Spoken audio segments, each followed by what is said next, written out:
Picture this: a porn star who didn't just act in front of cameras, but killed his lover, dismembered him, ate his flesh, filmed it all, and mailed the remains to strangers. Now, imagine, years later, this same man marries another killer behind bars. This isn't a horror movie. This is real. Welcome to Bizarre Globe, where tonight we unravel one of the most twisted tales of the 21st century. Luka Magnotta wasn't always a name synonymous with horror. Born as Eric Newman in 1982, in the quiet surroundings of Ontario, Canada, he was once just another boy with dreams of stardom. From a young age, he fixated on fame, doing whatever it took to be noticed. He dabbled in modeling, posed for risque photo shoots, and made repeated attempts to break into the entertainment industry through the reality TV auditions and gay adult films. He reinvented himself, changed his appearance, and adopted new personas. Anything to escape the shadows of obscurity. But for Luka, ordinary fame was never enough. He didn't just want to be seen, he wanted to be remembered, no matter the cost. As he slipped into his 20s, his thirst for attention began to take a darker turn. He started posting disturbing videos online. They weren't of him performing or speaking to the camera. Instead, they featured acts of unspeakable cruelty. Kittens, tortured and killed, their suffering captured for the world to see. These videos sparked outrage. Animal rights activists launched full-scale online investigations, desperate to identify the person behind the screen. News of the videos spread globally, stirring public fury and fear. And while the world watched in horror, Luka reveled in the chaos. Because in his eyes, this wasn't the end. It was only the beginning. May 2012, Montreal. In a modest apartment tucked away in the city, Luka Magnotta orchestrated the final act of a twisted fantasy he had been building toward for years. He lured Jun Lin, a 33-year-old Chinese international student at Concordia University, into his home under the pretense of companionship. The two spent hours together, eating, talking, perhaps even laughing. But beneath Luka's calm demeanor lay something monstrous, waiting to emerge. When the moment came, the mask fell. Without warning, Luka attacked.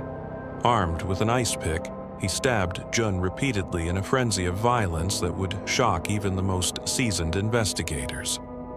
But the horror didn't stop there. Far from it. Luka set up a camera and recorded the entire ordeal, turning Jun's murder into a grotesque performance. He dismembered the body with calculated precision, posed it, desecrated it. He reportedly consumed parts of the flesh, an act so vile it defies comprehension. And then, he uploaded the footage to the internet. The video, titled one Lunatic One Ice Pick, quickly became one of the most infamous and disturbing videos ever shared online. Its content was so graphic, so depraved, that it has since been banned in countless countries and scrubbed from nearly every major platform.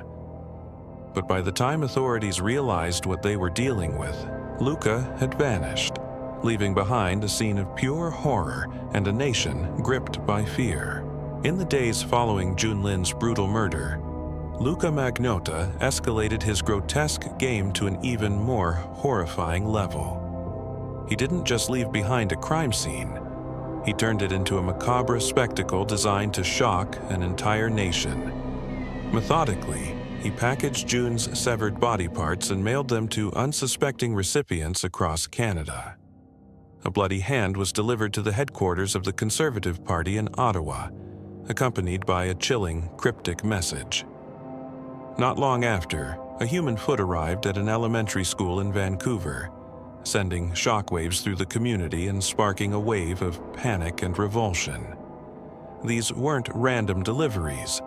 They were calculated provocations, each one a twisted taunt to authorities, the public, and the media.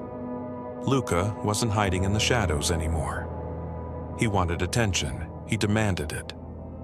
As the gruesome packages made headlines, Luka vanished. He slipped out of Canada and began a calculated flight across borders, first to Paris and then to Berlin.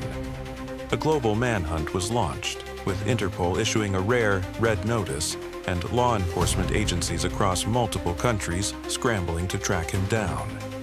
Airports, train stations, and border checkpoints were on high alert. But in the end, it wasn't a dramatic raid or a chase that brought Luka down. It was vanity. He was discovered in a small internet cafe in Berlin, not hiding, not disguised, just sitting quietly at a computer, obsessively Googling his own name. Even in flight, even as the world closed in, Luka couldn't resist the urge to see how famous, or infamous, he had become. After his arrest in Berlin, Luka Magnotta was extradited back to Canada under tight security, arriving not just as a suspect, but as the central figure in one of the most chilling murder cases the country had ever seen. The eyes of the world were on the courtroom as his trial began. A media circus surrounding a man who had craved exactly that. In court, Luka's defense hinged on a plea of not criminally responsible due to mental illness. He claimed insanity, asserting that he was suffering from schizophrenia and psychosis at the time of the murder. It was a desperate bid to avoid full accountability, to reframe his horror as illness rather than evil. But the prosecution presented a mountain of damning evidence. The premeditated nature of the crime, the gruesome video one, Lunatic one, ice pick, the deliberate mailing of body parts, and the online breadcrumbs he had left behind, as if daring investigators to find him. Witnesses testified, experts debated, but the facts spoke louder than any defense.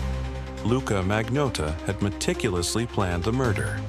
He had filmed it, edited it, uploaded it, and promoted it. He had fled the country and fixated on the media coverage, basking in the attention he had always sought. In December 2014, after a high-profile 10-week trial, the jury returned with its verdict: guilty on all counts.